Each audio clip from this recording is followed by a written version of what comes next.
In this video, I'm going to ask you your help to solve a mystery, because there's a little bit of a mystery in my 75mm artillery shell collection that I have. Now, I have some videos of these. It's Glommy, little white cat. I have some videos of me finding these. I found hundreds of these in a river. They're all solid iron. There's no explosive charge. As you can see, they're very heavy. There's absolutely no danger whatsoever with these things other than dropping them on your foot. You've seen the videos of me finding these and cleaning them up, but there's a little bit of a mystery going on with them that I haven't really talked about yet, because I was trying to figure out what was going on myself, but I haven't been able to figure it out. Some of these shells are absolutely perfect. Like, you look at this artillery shell, it's absolutely perfect. But some of them are terrible looking. I mean, just from here, if you take a look at it, it just looks like it's really corroded and rusted really bad, and there's chunks missing.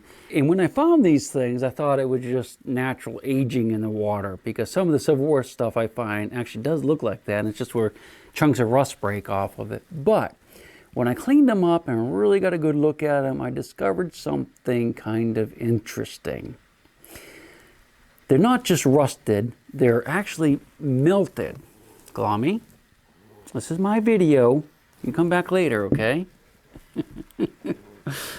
Glommy only has one eye, has only a few teeth. She was in a bad accident before we got her, and the head's all crushed up, so she's a mess, but we have to keep good care of her. It's actually him. Can't remember his real name, but I call him Glommy. Stay over there.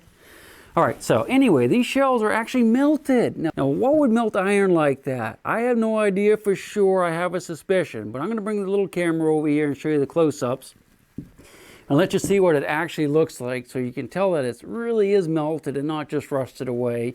And surprisingly, it's only the iron that looks like that. You can see this rotating band?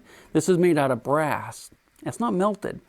I would think that the brass would have melted long before this iron. Maybe I'm wrong about that, but it shows no signs of melting whatsoever. So let me go get the baby camera and we'll take a close-up look at this. I just want to show you real quick the pile of shells. You can see there's a bunch of them here. These are all the 75mm shells here. They're all solid, and then of course I have a bunch of the smaller ones too. These are musket barrels. That has nothing to do with the shells, but you can see I got a bunch of them, and there's more out there, but I haven't gotten them all yet, but we're going to. I just wanted to show that to you while we're here.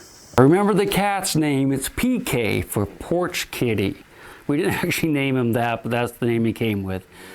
All right, so I have the two set up here. This is how they look when you find them. Well, when I find them and clean them up, you can see all the lines on them very neatly, and this is a copper rotating band.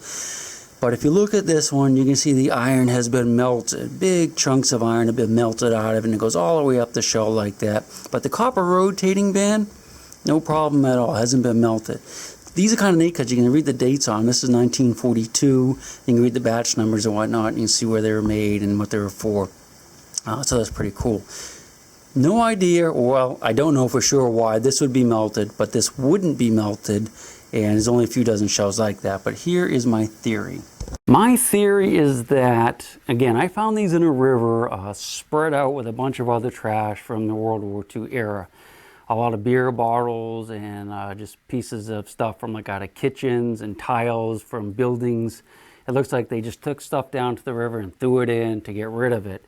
Very few of the copper casings I found. I only found a couple of them.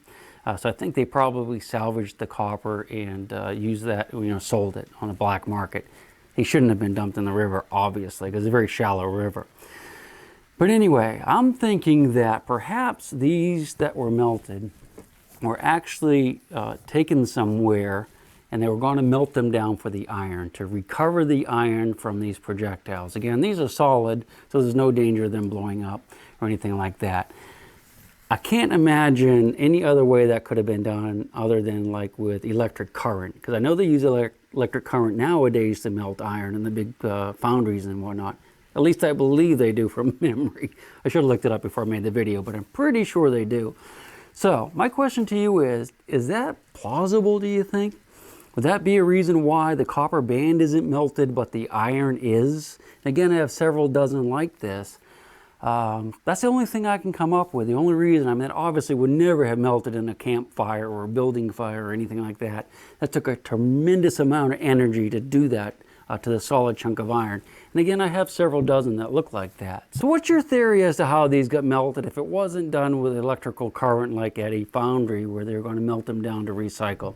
I have no idea, and I'd love to know, and I suspect there's probably a viewer or two out there that would have some insight on that. And if you do, please let me know. I'd just love to know more about that.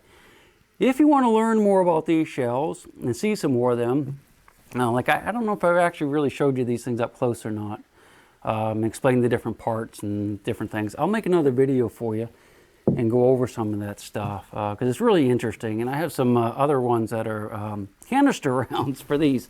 Canister rounds, anti-personnel rounds like used during the Civil War. It's really kind of bizarre. I didn't even know they existed, but apparently they were quite commonly used in the Pacific Theater, although you never read about it for some reason. It's like a giant shotgun, not just a projectile. So if you want to see that video, let me know and I'll make it.